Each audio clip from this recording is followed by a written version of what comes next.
Fatos e versões. O que vai impactar na sua vida agora no Café com Política.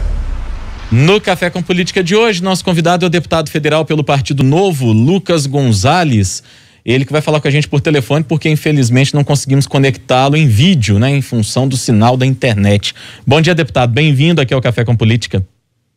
Bom dia, ouvinte Rádio Super Notícia, Rodrigo, Thalita, alegria estar com vocês aqui nesta manhã. Deputado, para a gente começar esse bate-papo, queria falar com o senhor a respeito da questão do projeto de lei das fake news.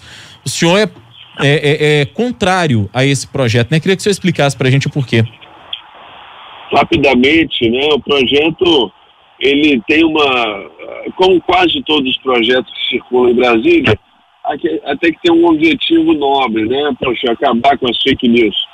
Só que, resumidamente, um projeto de lei não consegue fazer esse tipo de coisa, uma vez que as pessoas que acabam postando nas suas redes sociais os seus mais diversas opiniões e pontos de vista sobre fatos diferentes.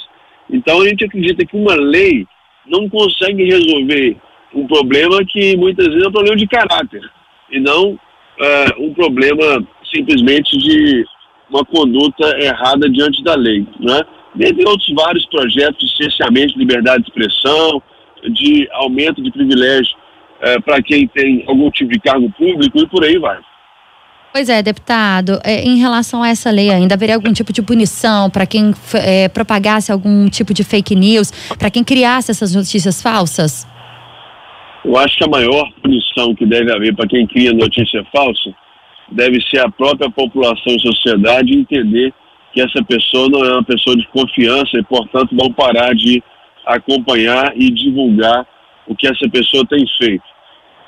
Agora, da perspectiva criminal, a gente precisa avaliar se isso de fato for aprovado, quais serão as medidas possíveis para esse tipo de ato. E eu pergunto para o senhor o seguinte, deputado, contar com muitas vezes o bom senso das pessoas não é muito complicado, não, contar com conhecimento também. A gente vê, por exemplo, aí tantas pessoas que têm menos intimidade com a tecnologia, que não conseguem às vezes discernir o que é fake news, do que é uma notícia verdadeira.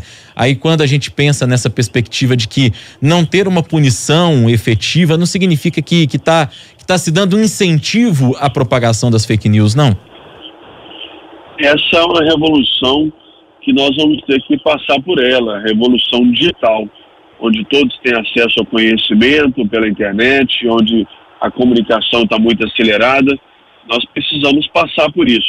Criar uma lei, a minha opinião e a opinião da bancada do Novo na Câmara dos Deputados, não será suficiente para a gente acabar com a fake news e vai produzir resultados diferentes daquilo que é esperado.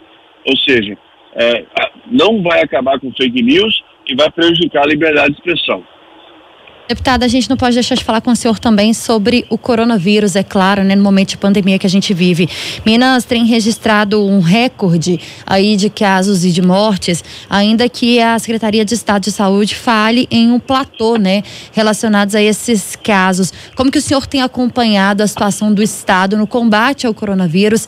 Como que o senhor tem acompanhado também todas essas discussões, principalmente em relação à flexibilização ou não do comércio nas cidades, já que muitas cidades não seguem aquele plano Minas Consciente, que foi criado pelo governo, e há aí uma discussão e um debate entre o governo e as prefeituras de Minas.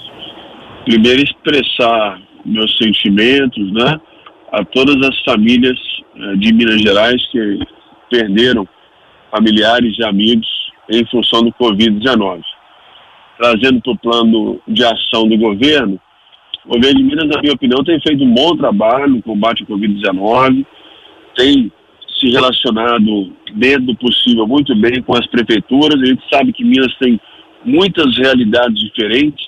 Hoje mesmo, o Jornal do Tempo publicou uma matéria dizendo as 10 cidades, salvo engano, ainda dentro do estado, que não tem nenhum caso registrado.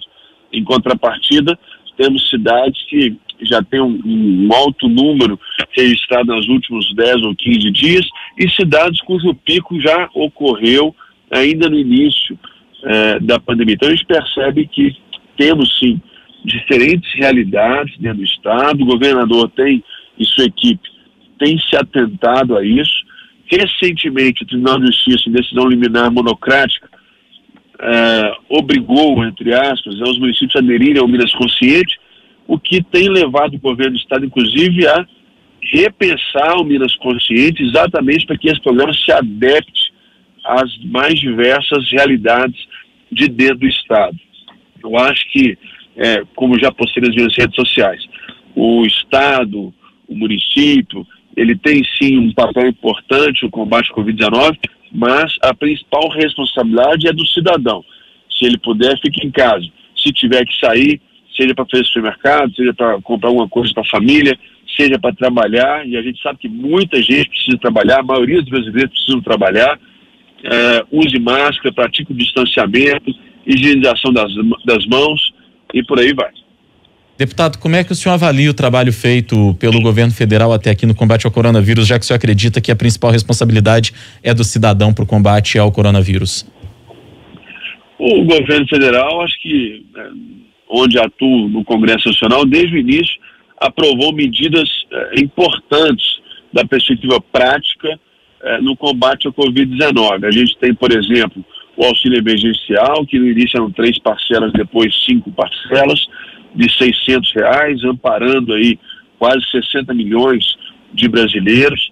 A gente tem a ajuda aos estados e municípios, que aliás foi fundamental no caso de Minas Gerais, um valor de quase 3 bilhões de reais para o governo de Minas.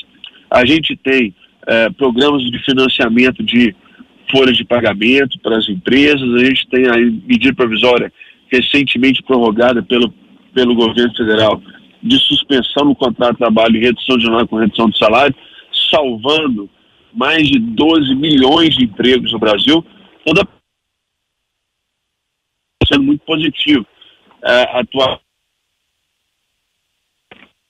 Deputado, a gente está sem contato com o senhor, a ligação está falhando. Eu vou pedir que o senhor retome o que estava dizendo, porque nós tivemos aqui uns 3 piques de som com o senhor, para o senhor retomar o seu raciocínio, por gentileza. Vamos lá.